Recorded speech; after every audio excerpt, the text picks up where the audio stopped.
ನಮಸ್ಕಾರ ಪ್ರಿಯ ವೀಕ್ಷಕರೇ, ಮೂಡಲ ಧ್ವನಿ ಹಳ್ಳ ಪಬ್ಲಿಕ್ ಪವರ್ ಕನ್ನಡ ಯೂಟ್ಯೂಬ್ ಚಾನಲ್ಗೆ ಒಮ್ಮೆ ಸಬ್ಸ್ಕ್ರೈಬ್ ಮಾಡಿ, ಬೆಲ್ ಐಕಾನ್ ಪ್ರೆಸ್ ಮಾಡಿ, ಹೊಸ ವಿಡಿಯೋಗಳನ್ನು ನೋಡ್ತಾ ಇರಿ. ಶೇರ್ ಮಾಡಿ, ಲೈಕ್ ಮಾಡಿ, ಕಮೆಂಟ್ ಬಾಕ್ಸಲ್ಲಿ ಕಮೆಂಟ್ ಹಾಕಿ.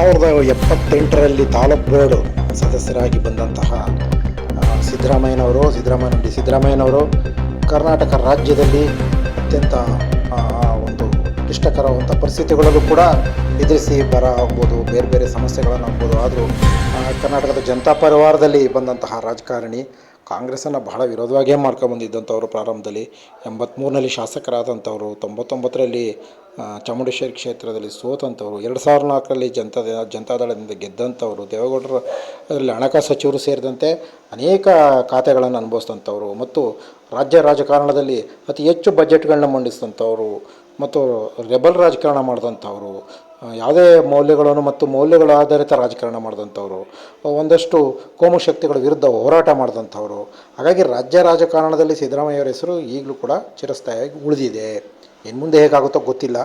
ರಾಜಕಾರಣದಲ್ಲಿ ಯಾರು ಹೆಸರು ಮುಂದಕ್ಕೆ ಬರುತ್ತೆ, ಯಾರ ಹೆಸರು ಹಿಂದೆ ಹೋಗ್ತಾರೆ ಅಂತ ಹೇಳಕ್ಕೆ ಬರಲ್ಲ. ಹಾಗೆ ಈಗ ಸಿದ್ದರಾಮಯ್ಯನವರು ಒಂದಷ್ಟು ಬದಲಾವಣಾ ರಾಜಕಾರಣಗಳು, ಒಂದಷ್ಟು ಹೋರಾಟದ ರಾಜಕಾರಣಗಳು, ಒಂದಷ್ಟು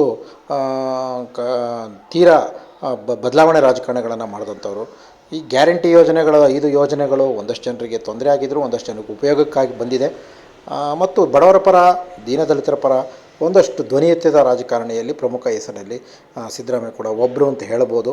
ಹಾಗಾಗಿ ಸಿದ್ದರಾಮಯ್ಯನವ್ರಿಗೆ ಈಗ ಅಧಿಕಾರ ಒಂದು ಹಸ್ತಾಂತರ, ಅದು ರಾಜಕೀಯದ ಒಳ ಒಪ್ಪಂದ ಅಂತ ಹೇಳ್ಬೋದು, ಅಥವಾ ಹೈಕಮಾಂಡ್ ನಿರ್ಧಾರ ಅಂತ ಹೇಳ್ಬೋದು, ಅಥವಾ ಕಾಂಗ್ರೆಸ್ಸಲ್ಲಿ ಆಕಾಂಕ್ಷಿಗಳ ಸಂಖ್ಯೆ ಜಾಸ್ತಿ ಇರ್ಬೋದು, ಅಥವಾ ಡಿ.ಕೆ. ಶಿವಕುಮಾರ್ ಅವರು ಮುಂದಿನ ಮುಖ್ಯಮಂತ್ರಿಯಾಗಿ ಒತ್ತಡ ಹೇರ್ತಾ ಇರ್ಬೋದು ಅಂತ ಹೇಳ್ಬೋದು. ಹೀಗೆ ಯಾವುದಾರೋ ಒಂದು ಕಾರಣದಿಂದ ಮುಖ್ಯಮಂತ್ರಿ ಸ್ಥಾನದಿಂದ 3 ವರ್ಷ, ಅವರು 2 ವರ್ಷ ಅಂತ ಹೇಳಿದರೆ ನಾವು 50% ಆದರೂ 6 ತಿಂಗಳು ತಡವಾದರೂ ಸಹ 3 ತಿಂಗಳಲ್ಲಿ ಹೈಕಮಾಂಡ್ ಸೂಚನೆಯಂತೆ ಅವ್ರನ್ನ ರಾಜ್ಯಸಭೆಗೆ ಬನ್ನಿ ಅಂತ ಕರೆದಿದ್ದಕ್ಕೆ ಅವರು ರಾಜೀನಾಮೆ ಕೊಡೋಕ್ಕೆ ಪರೋಕ್ಷವಾಗಿ ಸಿದ್ಧರಾಗಬೇಕು ಅನ್ನೋ ದೃಷ್ಟಿಯಿಂದ ಅಲ್ಲಿಂದ ಬಂದು ಮೊನ್ನೆ ಹೇಳಿದ್ದಕ್ಕೆ ಅವರು ಇವತ್ತು ಗುರುವಾರ ಬಕ್ರೀದ್ ಹಬ್ಬದ ದಿನ ರಾಜೀನಾಮೆ ಕೊಟ್ಟಿದ್ದಾರೆ. ರಾಜ್ಯಪಾಲರ ಕಾರ್ಯದರ್ಶಿಗೆ ಹೋಗಿ ಬೆಳಗ್ಗೆ ತಮ್ಮ ಸಚಿವ ಸಂಪುಟ ಸಭೆಯನ್ನು ಕರೆದು ಉಪಹಾರವನ್ನು ಸೇವನೆ ಮಾಡಿ ಅಲ್ಲಿಂದ ನಂತರ ಹೋಗಿ ರಾಜ್ಯಪಾಲರ ಕಾರ್ಯದರ್ಶಿಗೆ ಕೊಟ್ಟಿದ್ದಾರೆ. ರಾಜ್ಯಪಾಲರು ಊರಲಿಲ್ಲ, ಅವ್ರು ಗುರುವಾರ ರಾತ್ರಿ ಬರ್ತಾರೆ. ಗುರುವಾರ ರಾತ್ರಿ ಬಂದ ನಂತರ ಅವ್ರ ರಾಜೀನಾಮೆ ಅಂಗೀಕಾರ ಆಗೋಗ್ಬಿಡೋದು, ರಾಜ್ಯಪಾಲ ಸೇರಿದ್ದು ಅದು ಕಾನೂನುಬದ್ಧವಾಗಿ ಮಾಡ್ತಾರೆ ಅಂತ ಹೇಳಲಾಗ್ತಿದೆ. ಅದೇನು ಮುಂದೆ ಇಲ್ಲ. ಈಗ ದೆಹಲಿ ಪ್ರವಾಸಕ್ಕೆ ಸಿದ್ದರಾಮಯ್ಯವರು ಗುರುವಾರ ಹೊರಟಿದ್ದಾರೆ. ಅಲ್ಲಿ ಹೈಕಮಾಂಡ್ಗೆಲ್ಲ ಇವ್ರನ್ನ ನೀಡ್ತಾರೆ ಮತ್ತು ರಾಜೀನಾಮೆ ಕೊಟ್ಟಿರೋ ವಿಷಯನ ಸಂಪೂರ್ಣವಾಗಿ ಈಗಾಗಲೇ ಅವರು ಇವ್ರಿಗಿಂತ ಮುಂಚಿತವಾಗಿ ಅಲ್ಲಿ ಮಾಹಿತಿ ಹೋಗಿರುತ್ತೆ, ಅಥವಾ ಮಾಧ್ಯಮಗಳ ಮೂಲಕ ನ್ಯಾಷನಲ್ಲು ಮತ್ತು ರಾಷ್ಟ್ರೀಯ ಎಲ್ಲ ಚಾನಲ್ಗಳ ಮುಖಾಂತರ ಅವರಿಗೆ ವಿಷಯ ಗೊತ್ತಾಗುತ್ತೆ. ಅದು 2ನೇ ಮಾತಿದೆ. ಈಗ ಮುಂದಿನ ನಡೆ ಏನು? ಸಿದ್ದರಾಮಯ್ಯ ಅವರು ಪಕ್ಷದಿಂದ ಬೇಸರವಾಗಿ ಏನು ಪಕ್ಷ ಕಟ್ಟೋದಾಗಲಿ, ಪಾರ್ಟಿಯಿಂದ ಹೊರಗಡೆ ಬರೋದಾಗಲಿ, ಅಥವಾ BJP ಸೇರ್ಕೊಳ್ಳೋದಾಗಲಿ, ಅಥವಾ ಇನ್ನೊಂದು ಪಾರ್ಟಿಗೆ ಹೋಗೋದಾಗಲಿ ಎಲ್ಲವೂ ಮುಗ್ದೇ ಅಧ್ಯಾಯ, ಯಾವುದೂ ಇಲ್ಲ. ಕಾಂಗ್ರೆಸ್ಸಲ್ಲಿ ಅವ್ರಿಗೆ ಏನೇನು ಸಿಕ್ಬೋದು ಅದೆಲ್ಲವೂ ಸಿಕ್ಕಿದೆ. 2 ಬಾರಿ ವಿರೋಧ ಪಕ್ಷ ನಾಯಕರಾಗಿದ್ದರು, 2 ಬಾರಿ CM ಆದರು. ಇನ್ನು ಅದಕ್ಕಿಂತ ಇನ್ನು ದೊಡ್ಡ ಹುದ್ದೆ ಇಲ್ಲ. ಕೇಂದ್ರಕ್ಕೂ ಕರೆದಿದ್ದಾರೆ ಅವ್ರನ್ನ. ಏನು ನಿಮ್ಮ ರಾಜ್ಯಸಭೆಗೆ ಮುಂದೆ ಬರುವಂಥ ಇದರಲ್ಲಿ ಬನ್ನಿ ಅಂತಾಗ ಆಹ್ವಾನ ಮಾಡಿದ್ದಾರೆ. ನರೇಂದ್ರ ಮೋದಿಯವರ ವಿರುದ್ಧ ಹೋರಾಟ ಮಾಡುವಂಥ ಅವಕಾಶಗಳು ಸಿಕ್ತಿತ್ತು. ಒಬ್ಬರು ಅಹಿಂದ ನಾಯಕರಾಗಿ ಅಹಿಂದ ಹೆಸರಿನಲ್ಲಿ ಅವರು ಬಿಂಬಿಸ್ಕೊಳ್ಳೋಂಥವ್ರು, ಅಹಿಂದ ಹೆಸರಿನಲ್ಲಿ ಮುಖ್ಯಮಂತ್ರಿಗಳಾದಂಥವ್ರು, ಅಹಿಂದ ಹೆಸರಿನಲ್ಲಿ ರಾಜಕಾರಣ ಮಾಡಿದಂಥವ್ರು, ಸಂವಿಧಾನ ಹೆಸರಿನಲ್ಲಿ ಬುದ್ಧ ಬಸವ ಅಂಬೇಡ್ಕರ್ ಹೆಸರಿನಲ್ಲಿ ನಾನು ರಾಜಕಾರಣವನ್ನು ಮಾಡಿದ್ದೀನಿ, ಸಿದ್ಧಾಂತದಲ್ಲಿ ರಾಜಕಾರಣ ಮಾಡಿದ್ದೀನಿ, ಮೌಲ್ಯದಲ್ಲಿ ನಾನು ಯಾವತ್ತೂ ರಾಜಕಾರಣದಲ್ಲಿ ರಾಜಿಯಾಗಿಲ್ಲ ಅಂಥೇಳಿ ಸುದ್ದಿಗೋಷ್ಠಿಯಲ್ಲಿ ಹೇಳ್ಕೊಂಡಂಥವ್ರು ಸಿದ್ದರಾಮಯ್ಯನವರು. ಹಾಗಾಗಿ ಈ ಸುದ್ದಿಗೋಷ್ಠಿಯಲ್ಲಿ ಅವ್ರು ಘೋಷಣೆ ಮಾಡಿದ ಎಲ್ಲ ವಿಷಯಗಳು ಕೂಡ ಕಾಂಗ್ರೆಸ್ ಪರವಾಗಿತ್ತು ಮತ್ತು ಅವ್ರ ರಾಜಕಾರಣದ ಹೆಜ್ಜೆಗಳನ್ನು ಹೇಳಿದ್ರು ಮತ್ತು ಅವ್ರ ಜೊತೆ ಬಂದವ್ರ ಬಗ್ಗೆ ನೆನೆಸ್ಕೊಂಡ್ರು, ಅವ್ರನ್ನ ಪಾರ್ಟಿ ಸೇರಿಸೋದ್ರ ಬಗ್ಗೆ ಕೃತಜ್ಞತೆ ಸಲ್ಲಿಸಿದ್ರು ಮತ್ತು ಪಾರ್ಟಿಯಿಂದ ಅವ್ರಿಗೆ ಏನೇನು ಸಿಕ್ತು ಅನ್ನೋದ್ರ ಬಗ್ಗೆಯೂ ಕೂಡ ಅವ್ರಿಗೆ ಕೃತಜ್ಞತೆ ಇದೆ. ಹಾಗಾಗಿ ರೆಬಲ್ ರಾಜಕಾರಣ ಮಾಡೋದಕ್ಕೆ ಅವ್ರಿಗೆ ಈಗ ಅದು ಸಮಯ ಇಲ್ಲ. ಆ ರೆಬಲ್ ರಾಜಕಾರಣ ಮಾಡೋದಕ್ಕೆ ಈಗ ಅವ್ರಿಗೆ ಇನ್ನು ಉಳಿದಿರೋಂಥ ಆಪ್ಷನ್ಸ್ ಏನೂ ಇಲ್ಲ.